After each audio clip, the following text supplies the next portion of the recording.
Hi అండి, అందరికీ నమస్తే. Welcome back my channel. ఈరోజైతే మార్కెట్లోకి గోంగూర అనేది చాలా ఫ్రెష్గా వచ్చిందండి. నేనైతే మన నెల్లూరు స్టైల్లో గోంగూర పుల్లగూర అనేది చాలా టేస్టీగా ఉంటుంది.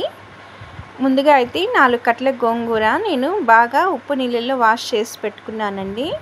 దీనికి 4 టమోటాలు చిన్న సైజువి, ఒక ఆనియను, 10 పచ్చిమిర్చి అండి. ఇవన్నీ కట్ చేసుకున్న తర్వాత సరిపడ్డ ఉప్పు, 1/2 టీ స్పూన్ పసుపు ఇలా వేసుకున్న తర్వాత ఇవన్నీ కట్ చేసి పెట్టుకున్న కూరగాయలన్నీ, ఆనియన్ అనేది కొంచెం పోపుకి ఎత్తి పెట్టుకొని కొరవైతే అన్నీ దీంట్లో వేసుకోవాలండి. నేనైతే కుక్కర్లో వేయటం లేదు, దబర్లోనైతే టేస్ట్ అనేది చాలా బాగుంటుందండి. గోంగూర మాత్రం ఉప్పు నీళ్ళల్లో 10 నిమిషాలు పెట్టుకున్న తర్వాత 2 సార్లుగా వాష్ చేసుకొని ఇలా స్ట్రెయిన్ చేసుకొని వేసుకోవాలి.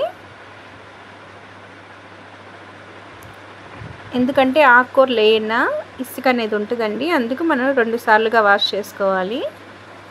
ఇప్పుడైతే ఒక పెద్ద గ్లాసు వాటర్ అయితే ఇప్పుడు పోస్తున్నాను నేను.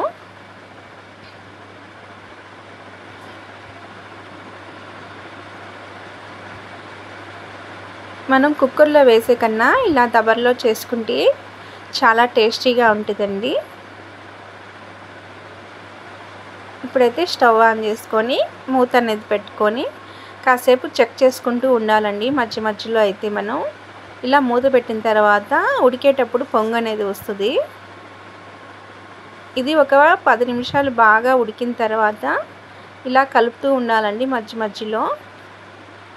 మనకి గోంగూర అనేది తొందరగా ఉడికిపోద్ది. టమోటాలు కొంచెం బాగా మగ్గిన తర్వాత మనం ఎనుపుకోవాలండి. ఇది ఇప్పుడైతే ఒక 10 మినిట్స్ నేను హై మంట మీదే పెట్టాను. ఇప్పుడు కొంచెం వాటర్ ఉన్నాయి కాబట్టి ఒక 10 నిమిషాలు సిమ్లో పెట్టేసుకుంటే మెత్తగా బాగా ఇలా ఉడికిపోద్దండి గోంగూర అనేది. ఎప్పుడు మనం టమోటా ఈ పచ్చిమిరపకాయ ఉడికితే ఆల్మోస్ట్ గోంగూర అనేది తొందరగానే ఉడికిపోద్ది.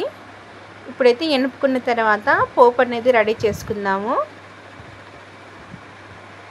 దీనికైతే ఆయిల్ కొంచెం హీట్ అయిన తర్వాత ఆవాలు కొంచెం చిట్టపెట్ట అన్నాక ఆనియన్స్ అండి.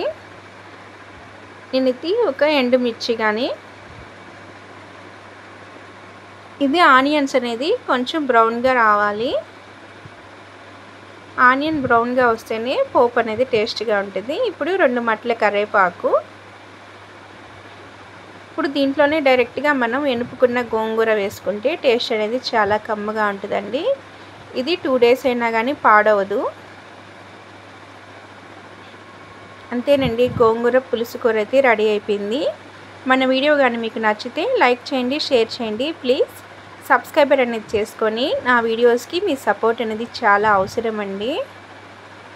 మరొక కొత్త వీడియోతో మీ ముందుకైతే వస్తాను. బాయ్ అండి.